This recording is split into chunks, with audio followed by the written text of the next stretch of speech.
Hello दोस्तों, आपका स्वागत है solution bye expert YouTube channel में। दोस्तों, अगर आपको वीडियो पसंद आए तो लाइक करें, शेयर करें और जो मेरा वीडियो पहली बार देख रहे हैं वो सब्सक्राइब करें, जिससे कि उनको आगे आने वाली वीडियो के बारे में जानकारी प्राप्त हो। और दोस्तों, बेल आइकन दबाएं, जिससे कि जैसे पहला वीडियो डालेंगे तो आपको पहले प्राप्त होगा। बेल आइकन जरूर दबाएं। दोस्तों, आज मैं बताऊँगा अभिकरण का पर्यवसान, डिटरमाइनेशन ऑफ एजेंसी। तो ये दोस्तों, ये अभिकरण का लास्ट चैप्टर है और उसके बाद ये अभिकरण समाप्त होगा।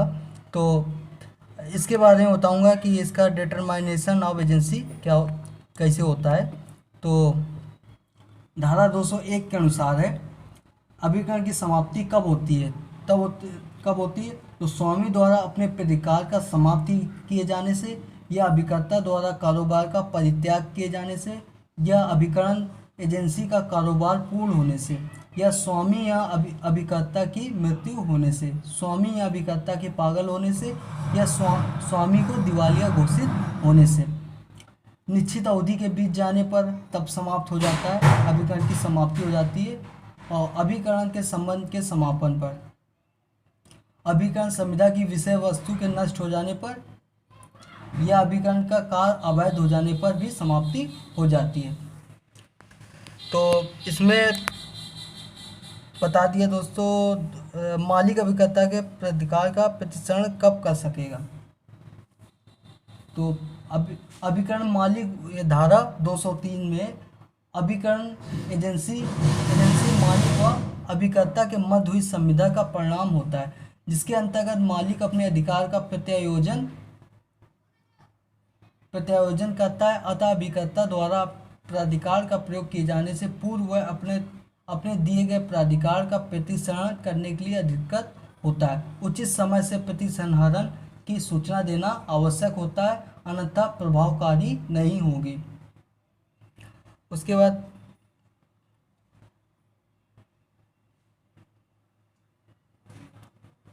धारा 204 के अनुसार है, प्रतिसंहरण जहाँ की प्राधिकार का भागता प्रयोग कर लिया हो, यानी भागता मतलब अधिकतर प्रयोग कर लिया हो, तो उसमें क्या स्थिति बनेगी। जब अभिकर्ता ने अपने प्राधिकार का या अथॉरिटी का अधिकतर प्रयोग कर लिया हो, उसके फलस्वरूप उत्पन्न दायित्व का विखंडन नहीं किया जा सकता, लेकिन भविष्य में किए जाने वाले भागता प्राधिकार को मतलब जो अथॉरिटी को समाप्त किया जा सकता है। उसके बाद है प्रतिसंहरण के तरीके। तो धारा 207 में है, प्रतिसंहरण रिवोकेशन ऑफ रिवोकेशन और व्यजन अभिव्यक्त या विवक्षित हो सकेगा। तो इसमें क्या है, प्रतिसंहरण रिवोकेशन और व्यतजन अभिव्यक्त हो सकेगा अथवा मालिक या अभिकर्ता को अपने आचरण द्वारा विवक्षित हो सकेगा।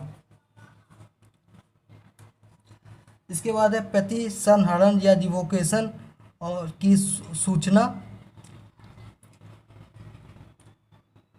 जो अभिकरण या एजेंसी निश्चित अवधि के लिए होता है, उसके लिए प्रतिसंहरण या रिवोकेशन के लिए युक्तियुक्त सूचना देना आवश्यक है। कब सूचना दी जानी है, यह अभिकरण की अवधि पर निर्भर करता है। उसके बाद धारा 205 के अनुसार मालिक द्वारा प्रतिसंहरण या रिवोकेशन या अभिकर्ता द्वारा व्यजन के लिए प्रतिकर।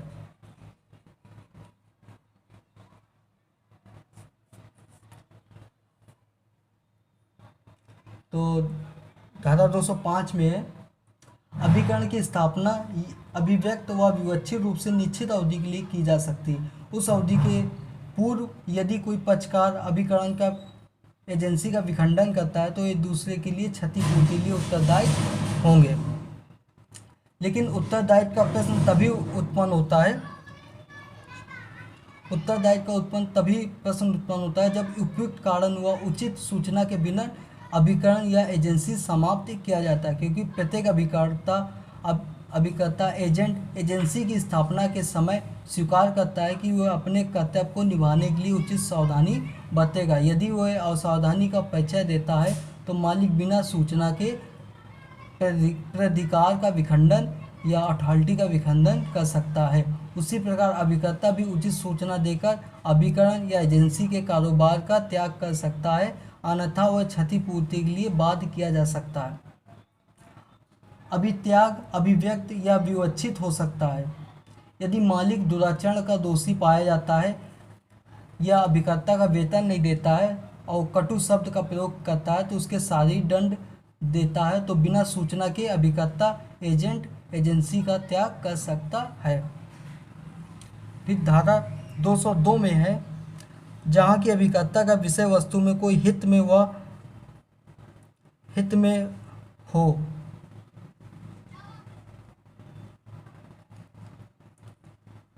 वहाँ अभिकरण का पर्यवसान। जहाँ की अभिकर्ता का विषय वस्तु कोई हित में हो या लाभ में हो तो वहाँ अभिकरण का पर्यवसान डिटरमाइनेशन टर्मिनेशन। जहाँ की उस संपत्ति में जो अभिकरण की विषय वस्तु हो अभिकर्ता का कोई हित हो, ऐसे अभिव्यक्त संविदा के अभाव में अभिकरण का पर्यवसान या विखंडन नहीं किया जा सकता, उस हित पर प्रतिकूल प्रभाव पड़े। हित का अभिकर्षण क्या होता है?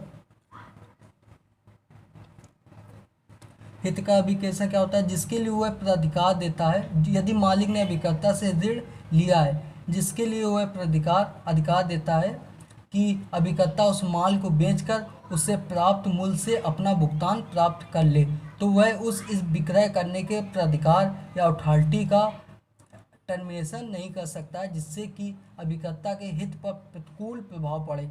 इस सिद्धांत पर आधारित होता है कि अगर दोस्तों जैसे अभिकर्ता का कुछ व्यय हुआ हो तो मालिक ये आदेश देता है कि माल बेच कर जो उसका अपना व्यय है तो उसमें काट ले, तो उस स्थिति में टर्मिनेशन या प्रतिसंहरण नहीं हो सकता। हितयुक्त प्राधिकरण अविखंडनीय होता है।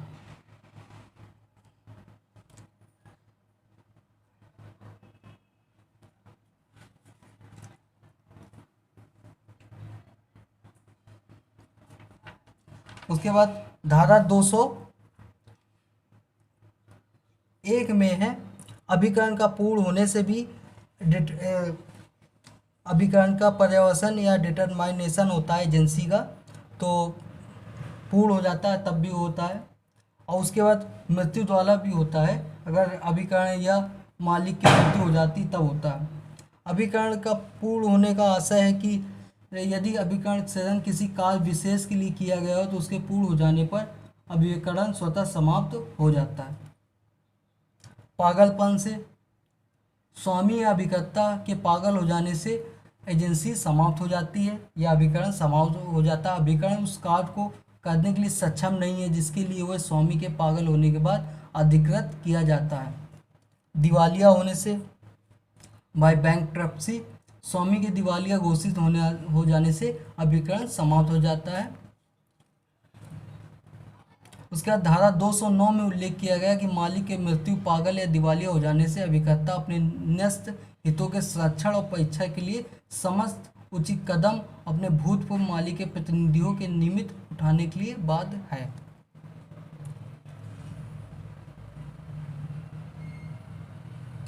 मालिक की मृत्यु या उन्मुक्ता से द्वारा अभिकरण के पर्यवसान अभिकर्ता का कर्तव्य। तो ये कर्तव्य बता दिया धारा 200 में कि वो अभिकर्ता की मृत्यु या पागल हो जाने से भूतपूर्व मालिक के प्रतिनिधियों को निमित्त उठाने के लिए बाध्य होता है अभिकर्ता। उसके बाद है निश्चित अवधि के समाप्त हो जाने से। निश्चित अवधि के समाप्त हो जाने से भी एजेंसी का पर्यवसान हो जाता है। यदि अभिकरण की स्थापना निश्चित अवधि के लिए की गई है तो कार्य पूर्ण हो जाने की अवस्था में अभिकरण समय समाप्त हो जाने पर समाप्त हो जाता है। By lapse of prescribe time, अभी निश्चित अवधि के समाप्त हो जाने के अभिकरण के संबंध के समापन होने पर भी, तो bye dissolution of agency relationship, यदि अभिकर्ता या मालिक एक निगमित कंपनी है उसके समापन पर अभिकरण की संविदा समाप्त हो जाती है। उसके बाद विषय वस्तु नष्ट हो जाने से, by destruction of subject matter, विषय वस्तु नष्ट होने अभिकरण की संविदा किसी आधार या विषय वस्तु पर होती है। यदि वह वस्तु ही समाप्त हो जाती है तो अभिकरण भी समाप्त हो जाता है। उसके बाद है तत्पश्चात अभिकरण का कार्य अवैध हो जाने से। After words act becomes illegal. अगर कोई अभिकरण अवैध हो जाता है या अवैध कार्य हो जाता है, जिस समय अभिकरण या एजेंसी का कार्य होता है, कार्य करना असंभव एवं वैध था, लेकिन उसके बाद अवैध हो जाता है, तो उस स्थिति में भी पर्यावसन हो जाता है, यानी डिटरमाइनेशन हो जाता है। उसके बाद धारा 208 में है अभिकर्ता के प्राधिकार का पर्यवसन कब अभिकर्ता के संबंध में और कब व्यक्तियों के संबंध में प्रभावी होगा। अभिकर्ता के प्राधिकार या अथॉरिटी का पर्यावसन टर्मिनेशन जहाँ तक कि अभिकर्ता से संबंध है उसे उसके ज्ञान होने से पूर्व अथवा जहाँ तक पर व्यक्तियों से संबंध थर्ड पार्टी से संबंध है उन्हें उसका ज्ञान होने से पूर्व प्रभावी नहीं होता। उसके बाद धारा 210 में उपाभिकर्ता के प्राधिकार का पर्यावसन।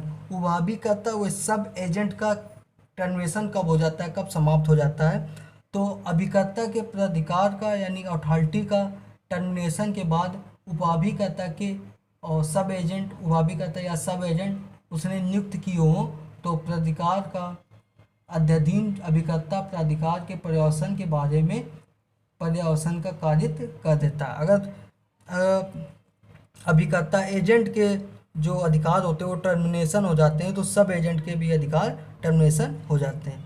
दोस्तों ये था अभिकरण एजेंसी का जो लास्ट वीडियो था, तो इसके बाद ये सभी वीडियो बता दिए, बस इतना ही होता है। और ये वीडियो अगर आपको पसंद आए तो लाइक करें और शेयर करें, और जो मेरा वीडियो पहली बार देख रहे हैं वो सब्सक्राइब करें और बेल आइकन दबाएं। और इसके बाद वीडियो दोस्तों मैं बताऊंगा माल के बारे में। तो ये कॉन्ट्रैक्ट जो पूरा है ये ख़त्म हो गया है। उसके बाद माल विक्रय संविधा बची है, तो माल विक्रय अधिनियम 1930 अगले वीडियो में बताऊंगा। अगर आपको वीडियो पसंद आए तो लाइक करें। धन्यवाद।